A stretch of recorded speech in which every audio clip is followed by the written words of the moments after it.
Lagu pertama saya nyanyi masa dia kecil-kecil tu lagu Cantik. Emang makin cantik itu. Masa kecil lagi lagu tu. Oh, lagu tu saya dah besar. Oh, sama. Sama lah.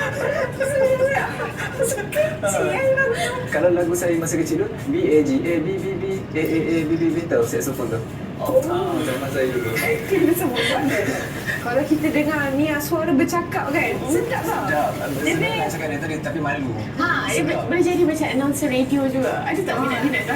Saya macam saya kalau kat sekolah semua saya tapau semua. Ketua pengawas, ketua library tu kan. Itu lagu saya. Okey, tapi sebelum ni pernah release single juga kan dia? Ya, betul. Yang pertama saya rilis lagu dangdut, yang kedua pop modern, yang ketiga lagu galau, and yang last kali raya. Oh, memang universal Memang saya nak cakap saya penyanyi dangdut tak, saya penyanyi yang berstyle. Saya ambil semua genre. Cerita sikit Mia, pasal apa sebenarnya cerita di hari raya ni? Kekecohan di dalam raya tu. Di raya tu, ya, kecoh.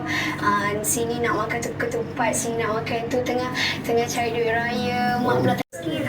Saya nak teruskan lagi belajar hinggalah saya dapat capai impian saya. Macam tu. Dah nampak dah masa depan. Ni pasangan doktor nanti.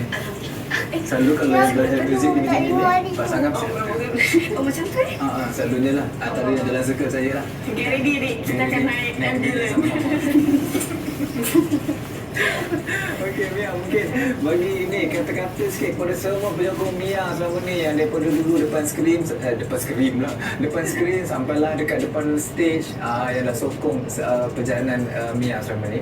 Okey, saya Mia nak ucapkan ribuan terima kasih kepada semua supporter Mia.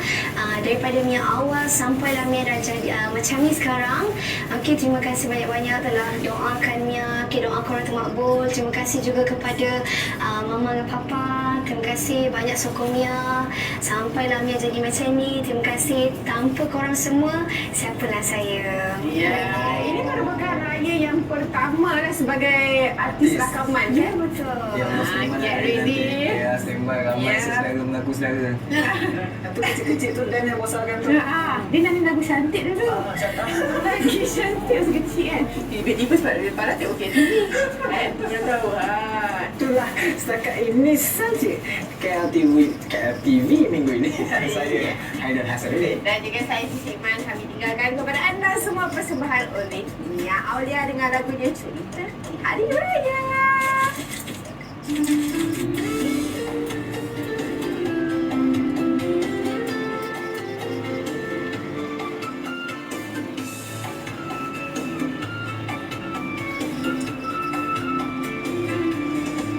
Satu Syawal di Aidilfitri, berakhir Ramadan diberkati.